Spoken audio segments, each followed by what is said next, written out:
নমস্কাৰ বন্ধুসকল, ভাইটিছ ব্লগৰ অন্য এটা ভিডিঅ'লৈ আপোনালোক সকলোকে স্বাগতম জনাইছোঁ। এই আছে আবেলিৰ সময়। আজি ভিডিঅ'টো অলপ বেলেগ হ'বলৈ গৈ আছে, কাৰণ আজি হৈছে আঘোণ মাহৰ পূৰ্ণিমা। কাৰণ আপোনালোক সকলোৱে জানে এই আঘোণ মাহৰ পূৰ্ণিমাত কি কৰে, মহ খেদে উৎসৱটি আমাৰ অসমত পৰম্পৰা হিচাপত চলি আহিছে। সেয়ে আমি এইবেলিও এই পৰম্পৰাটি ৰক্ষা কৰিবৰ কাৰণে আমি সন্ধিয়া আমাৰ গাঁৱত মহ খেদিব যাম। তো সেই দৃশ্যটি আপোনালোকক দেখুৱাবলৈ চেষ্টা কৰিম। ভালুকক কেনেকৈ সজায়, মহ গীতটি কেনেকৈ কি কৰে, সকলোখিনি জানিব। তো দেৰি নকৰি ভিডিঅ'টি আৰম্ভ কৰোঁ। বন্ধুসকল, আঘোণ মাহৰ পূৰ্ণিমাত আমাৰ অসমবাসীয়ে পৰম্পৰা হিচাপত চলি আহিছিল যে মহ খেদা উৎসৱটি। আমি মহ খেদিব আহিছোঁ। ভালুক আছে মোৰ লগত। ভালুক, এতিয়া ভালুকে কেনেকৈ নাচন দিয়ে আৰু লগতে মহ খেদা গীতটি কেনেকৈ গায় আপোনালোকক দেখুৱাব গৈ আছোঁ। এবাৰ ভালুকটো চাই লওক। কেনে ঠিকে আছে ভালুক? বঢ়িয়া না? বঢ়িয়া ঠিক আছে। ভালুকে দেখি আছোঁ, চাওক ভালুক, এইটো ভালুক। ঠিকে, ওকে থাকবি দেই নেকি? বঢ়িয়া। সকল আমাৰ মহ খেদা পাৰ্টি আজি আমি অসমত কি কৰি আছো? এটা কথা কম ডেকা, মহ খেদিব আহিছো নেকি? আজি আমি অসমত কি কৰিব আহিছো?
সুন্দৰকৈ কাৰ্যসূচী চলি গ'ল। মহ খেদা মাছত ভাঙি গৈছে, ক'ব পৰা নাই।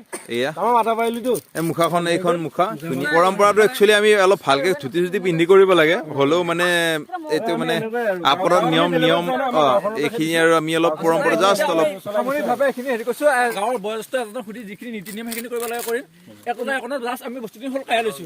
ঠিক আছে বাৰু, যি আগবঢ়াব লাগে সেইখিনি আগবাঢ়িম। ধন্যবাদ। আমি মহ খেদা খাদ্যটো খাই দিলোঁ।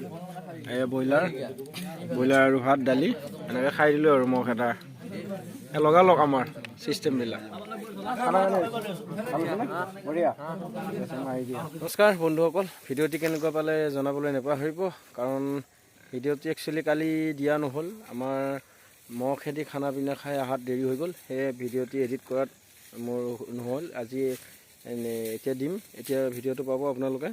চ' ভিডিঅ'টো কেনেকুৱা পালে জনাব, আৰু যিসকলে শেষলৈ চাই আছে তেওঁলোকক প্ৰথমে মই ধন্যবাদ জনাইছোঁ।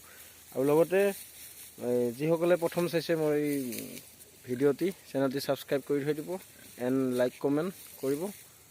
তো আকৌ এটি নতুন ব্লগৰ সৈতে লগ পোৱাৰ প্ৰতিশ্ৰুতিৰে আজিলৈ বাই বাই।